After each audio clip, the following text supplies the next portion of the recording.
बोलिए भागवत भगवान की, बोलिए बांके बिहारी लाल की, सच्चिदानंद भगवान की। भगवान नारायण ने मत्स्य अवतार धारण करके पुनः पृथ्वी को प्रलय से बचाकर पुनः जब निर्माण किया, सत्यव्रत को व्यवस्थ मनु की उपाधि दी और उनके द्वारा संसार का जब विस्तार हुआ, उन्हीं के वंश के अंदर नबक नाम के राजा हुए, नाभाग नाम के राजा हुए और नाभाग नाम के राजा के ही वंश के अंदर अमरीश नाम के राजा हुए।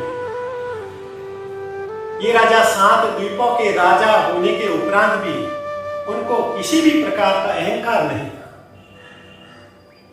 महलों का सुख, भौतिक सुख भोगने के उपरांत भी भगवान का परम भक्त था, भगवान नारायण का उपासक था। एक बार की बात है, जब राजा अमरीश अपनी महारानी के साथ 1 वर्ष की निर्जला एकादशी का जब व्रत किया,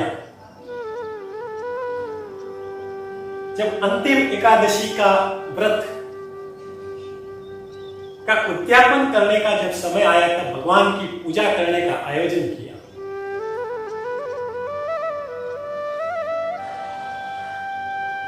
उस एकादशी के उद्यापन की पूजा के आयोजन के लिए अनेक ब्राह्मण और ऋषि गणों को आमंत्रित किया। उसी दिन ब्रह्म मुहूर्त के समय जब नदी में स्नान करने के लिए जब राजा अमरीश गए और लौट रहे थे, तो दुर्वासा ऋषि से उनसे भेंट हो गई। दुर्वासा ऋषि को भी इस उद्यापन के आयोजन के अंदर आने का निमंत्रण दिया गया और वहां से अपने महल लौट गए। राजा ये दुर्वासा ऋषि अपने छोटे से छोटे बात के लिए, क्रोध होने के लिए सबसे ज्यादा प्रसिद्ध है। छोटा सा भी यदि अपमान हो जाए, एक छोटी सी भी बात की यदि अवहेलना हो जाए, तो ये दुर्वासा ऋषि बात बात में क्रोधित होकर श्राप देते हैं। ये उनका स्वभाव है। जब राजा अमरीश अपने महल में आ गए, सब पूजा पाठ इत्यादि सब संपन्न हो गया और व्रत खोलने का जब समय आया, तब राजा अमरीश ने कहा कि अभी दुर्वासा ऋषि आए नहीं, उनकी प्रतीक्षा कर रहा हूं, यदि वो आ जाए तो व्रत खोल दें और इस जितने भी जो उद्यापन का जो ये कार्यक्रम है उसको संपन्न किया जाए। काफी समय तक प्रतीक्षा करने के उपरांत भी जब दुर्वासा ऋषि नहीं आए, तब अन्य वहां पर बैठे ऋषिगण और साधु संतों ने कहा, हे राजन, आपके इस व्रत खोलने का जो समय है वो बहुत कम ही समय शेष रहा है। मैं जानता हूं कि आप दुर्वासा ऋषि की प्रतीक्षा कर रहे हो, परंतु हो सकता है कि दुर्वासा ऋषि भूल गए हो या अपने पूजा पाठ के अंदर लग गए हो, इसलिए उनको याद नहीं रहा हो या आना ही नहीं चाहते हो। इसलिए कृपा करके हे राजन, आप इस उद्यापन का जो ये व्रत है उसको खोल दीजिए। राजा अमरीश ने सभी साधु संतों के कहने पर जैसे ही व्रत को खोलने के लिए तुलसी के पत्ते को जैसे अपने मुंह में डाल ही रहे थे, ये दुर्वासा ऋषि वहां पर उपस्थित हो गए। दुर्वासा ऋषि ने देखा कि राजन मेरे आने से पहले ही व्रत खोल रहे हैं। उनको अपमान महसूस हुआ और कहने लगे कि तुमने मुझे आमंत्रित किया है, मुझे निमंत्रण देने के उपरांत भी मुझे खिलाने से पहले तुम व्रत खोल रहे हो, तुम भोजन कर रहे हो, ये तुम मेरा अपमान कर रहे हो, मैं इसके लिए तुझे मृत्यु दंड दूंगा।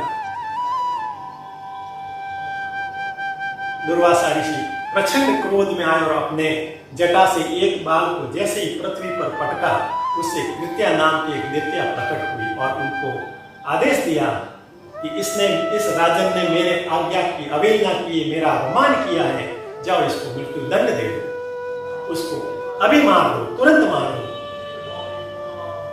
लेकिन राजा अम्बरीश ना डरे, ना अपनी रक्षा और प्राणों की रक्षा के लिए दुर्वासा ऋषि से भीख मांगी, ना ही अपनी रक्षा के लिए अन्य सैनिकों को बुलाया। उन्होंने प्रभु का आदेश पाकर भगवान नारायण की स्तुति की और भगवान नारायण को स्मरण किया, प्रभु जैसी आपकी इच्छा वैसा मैं स्वीकार करूंगा। जब परम भक्त राजा अम्बरीश की इस पुकार को जब भगवान नारायण ने सुना तो तुरंत वहां पर शंख चक्र गदा पदम लिए सुदर्शन चक्र के साथ वहां पर प्रकट हो गए। बोलिए चतुर्भुज भगवान की। और तुरंत उस सुदर्शन चक्र को उस कृत्या के ऊपर छोड़ा और कृत्या का तुरंत वहीं वध कर दिया, उसको वहीं मार दिया। लेकिन सुदर्शन चक्र पुनः अपने प्रभु के पास नहीं गया और उस दुर्वासा ऋषि का पीछा करने लगे, उसका वध करने के लिए सुदर्शन चक्र पीछा करने लगे। जब सुदर्शन चक्र पीछा कर रहे थे, दुर्वासा ऋषि ने देखा कि अब मेरा वध कर लेंगे, तो भय के मारे वहां से भाग गए। भानिरासा उपजी मन त्रासा, जटा चक्र भय ऋषि दुर्वासा, ब्रह्मधाम शिवपुरी सब लोका, फिरा श्रमित व्याकुल भय शोका, काहू बैठा नहीं होई, राखी को सक ही राम कर दो। जो भक्त का जो यदि कोई अपमान करता है तो राम के इस क्रोध से कौन बचा सकता है। अपने मृत्यु देखकर उस सुदर्शन चक्र से बचने के लिए तीनों लोकों में फिरता रहा, लेकिन कहीं पर भी उनको शरण नहीं मिली। ब्रह्मा जी के पास में गया, लेकिन ब्रह्मा जी ने भी मना कर दिया। शिव जी के पास में गया, शिव जी ने भी उसको पुनः खाली हाथ लौटा दिया। जब देखा कि मेरा वो प्राण बचने वाले नहीं है, कहीं पर भी शरण नहीं मिल रही है, तो तुरंत भगवान नारायण के चरणों में गिरकर उनके प्राणों की रक्षा के लिए भीख मांगने लगे। तब भगवान नारायण ने कहा, अहम भक्त पराधीनो यूं स्वतंत्र द्विज, साधु निर्ग्रस्त हृदयो भवते भक्ति जन प्रिय। हे दुर्वासा ऋषि, मैं स्वतंत्र नहीं हूं, मैं तो भक्तों के अधीन हूं। भक्त मेरा हृदय और मैं भक्तों का हृदय हूं। भक्त मुझसे प्रेम करते हैं, मुझसे भक्ति करते हैं, इसलिए जैसा भक्त चाहता है वैसे उसके अनुसार ही मैं नाचता हूं, उसके अनुसार ही मैं काम करता हूं। इसलिए हे ऋषि, तुम मेरे अपराधी नहीं, तुम मेरे परम भक्त के अपराधी हो। तुम मेरे शरण नहीं, उनकी शरण में जाकर गिरो, उनसे क्षमा मांगो। यदि वो क्षमा कर दे तो मैं तुम के ऊपर दया अवश्य करूंगा। बोलिए बांके बिहारी लाल की। जो अपराध भगत कर ही राम रोष पावक सो जरहि। भक्त पर यदि कोई अपराध करता है तो भगवान के रोष से उसको कोई नहीं बचा सकता। तुरंत दुर्वासा ऋषि राजा अम्बरीश के चरणों में जाकर गिर पड़े, परंतु राजा अम्बरीश तो भगवान के भक्त थे, साधु संतों के सम्मान करने वाले थे।